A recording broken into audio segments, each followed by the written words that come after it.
Hi there, I'm Wendy and welcome to my channel Wendy Poole Designs, and in today's knitting video I'm going to take you through how to knit in the round using the magic loop method. Now in my previous video I showed you how to use a circular needle and knit in the round in the standard manner and then condense down to the magic loop, but in this video we're starting from the bottom just after you've made that cast on edge. So just to give you an overview of the magic loop method of knitting, it's a great way of taking a circular needle with a long cable and being able to knit in rounds that have sometimes even just got a few stitches in them. And it's a way of knitting smaller circumferences without having to change over to using double pointed needles or even purchasing a shorter cable needle. Now, some of the methods that I use the magic loop method for are knitting socks. I use that rather than double pointed needles. And when I'm knitting my top down jumpers, I start off at the neck using the magic loop method. Then I go out to using the circular needle regularly, just knitting in the round. And then when it comes to knitting my sleeves, I always knit the sleeves with the magic loop method as well. When it comes to the length of the needle, the shortest length of needle that you can knit magic loop with would be a 60 centimetre circular needle, but I tend to use an 80 centimetre as the shortest one because I just find that a more comfortable length for me to knit with. And finally, if you're new to my channel, then don't forget to subscribe and click that notification bell so you get to hear when my new videos and updates go live. And if you've enjoyed this video, it would be lovely if you gave me a thumbs up as well. But for now, we'll get that overhead camera going and we'll start knitting using the magic loop method. So today I've got a 6mm circular needle, and my one here measures 100 centimetres, which is 40 inches. That's from the tip of one end of the needle right the way around to the tip on the other end. Now, if you're using an interchangeable needle where you've got a separate cable, the cable length is 80 centimetres, which is approximately 30 inches. And along with that, I've got some UK weight chunky yarn. Plus, I'm going to be showing you how to do this method using 2 ring style stitch markers, and I'm also going to use 3 of the padlock style stitch markers. But if you don't have these, don't worry, you can always improvise by just making 2 little loops from a different coloured yarn and also having a spare piece of thread with a needle. Now, one final thing just before we connect this cast on edge into the round. When people are new to the magic loop method, I do always suggest that they knit 1 or 2 rows, just straightforward rows in the stitch pattern that they're going to be using first before connecting up. And this is because it's really easy to accidentally twist this cast on edge. So if I've twisted it like that and then I connect that up, I can't remove that twist.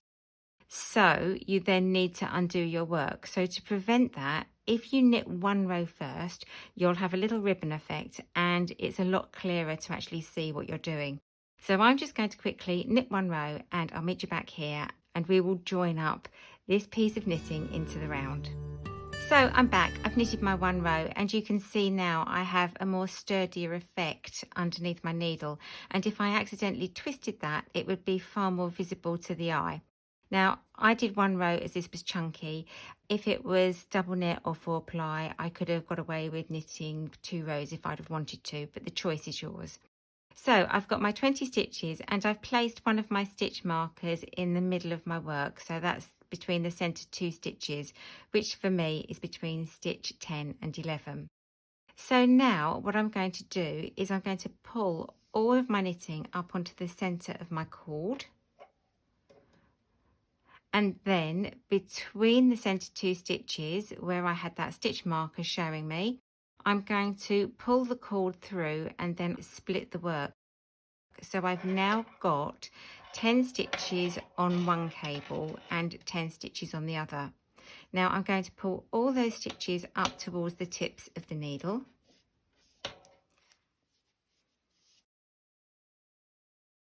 And then we want to have a look at our work and check that it's not twisted. So I can see that it's all fine and it's not twisted. And what we want to have is we want to have the end of the yarn that's going to the ball of wool. We want that to be on the back needle. Now, if it's ended up on the front needle, like this has here, it's very easy to rectify, and I know it can look confusing, but all you need to do is just push both of the cast on edges through the middle of your needles and then turn it over. Turn your needles over, and your yarn that's going to the ball of wool will now be on the back needle, and that's in the correct position. So now we've done that, the next thing that I always suggest to do is to connect these two front edges here, connect them together, and then your work can't become twisted.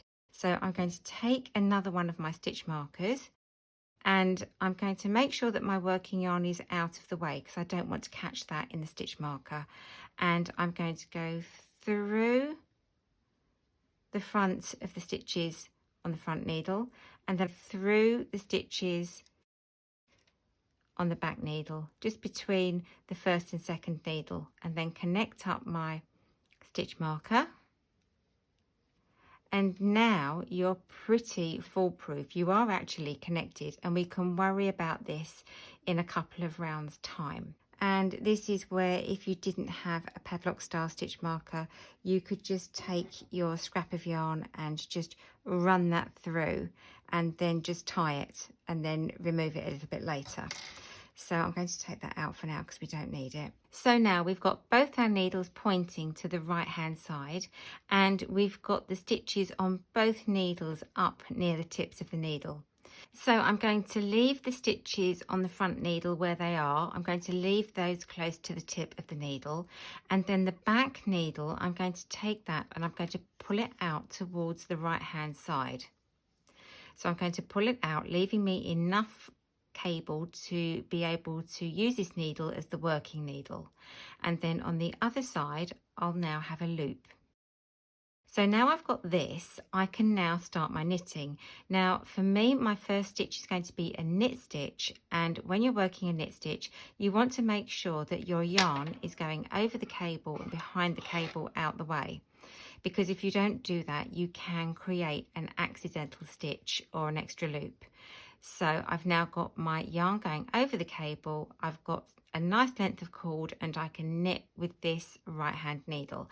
So I'm now going to knit across, and I'm just going to knit across those 10 stitches. So that's my knit stitch, and I'm doing a 1 by 1 rib. So I'll just knit across these.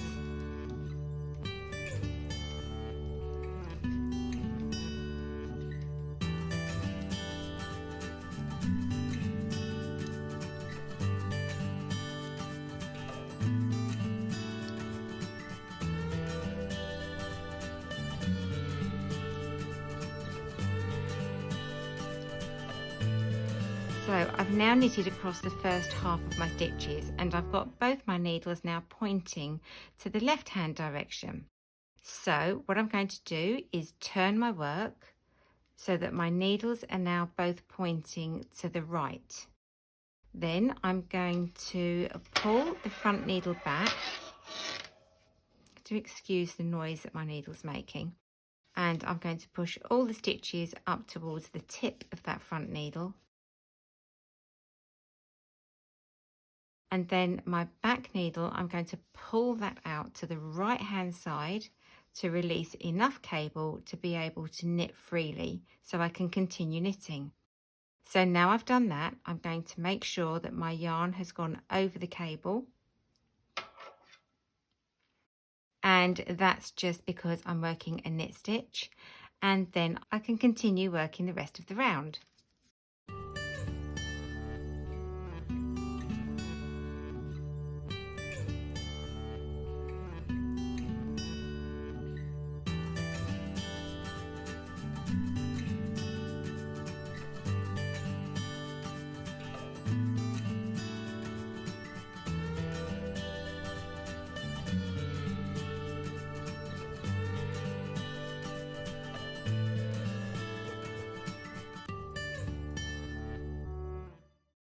So now I've knitted one complete round, and again I've got both my needles pointing to the left hand direction once I've finished knitting. So I'm going to turn my work around. Both the needles are facing in the right hand direction, and then I'm going to pull the cable back on that front needle,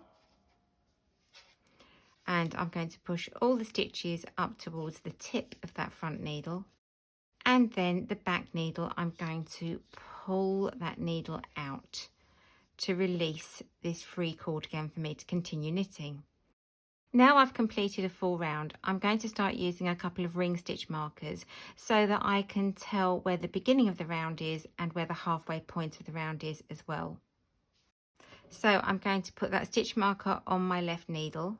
I'm going to make sure my working yarn is out of the way and going over and behind the cable, because I'm going to start with a knit stitch, and then I can slip that stitch marker across, and then I can start knitting again. So I'm going to knit another half of my round, working the rib stitch and just going across these 10 stitches.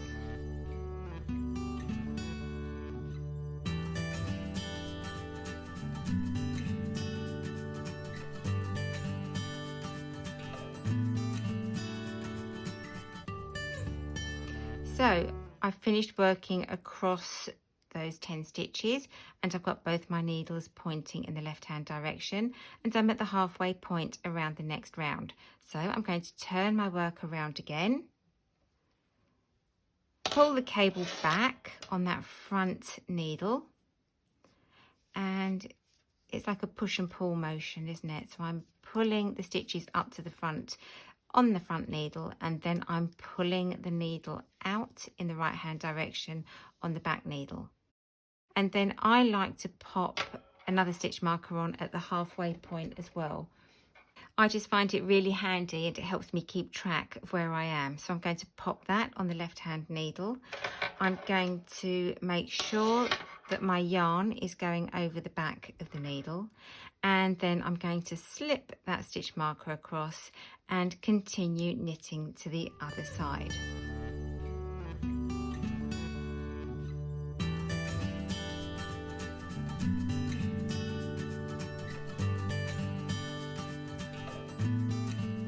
So now I'm at the end of the round again, and I've got my needles again pointing in the left hand direction, and I'm going to turn them around so that I can start working another round.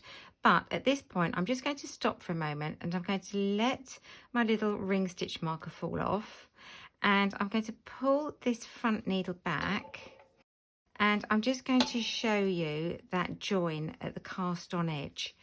And I normally leave my stitch marker in, to be honest, until I finish the project. But today I just want to take a look at the join so that I can show you what I do.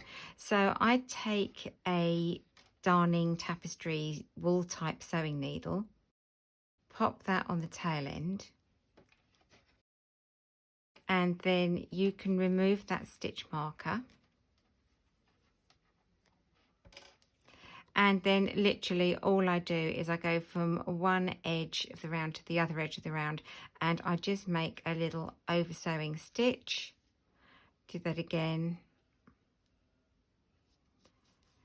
and just fasten that off, and then I can darn that end in afterwards, and you've got an invisible join there. Now there's a few different ways that you can start off magic loop knitting at the beginning here, but for beginners I think this is the easiest way of doing it.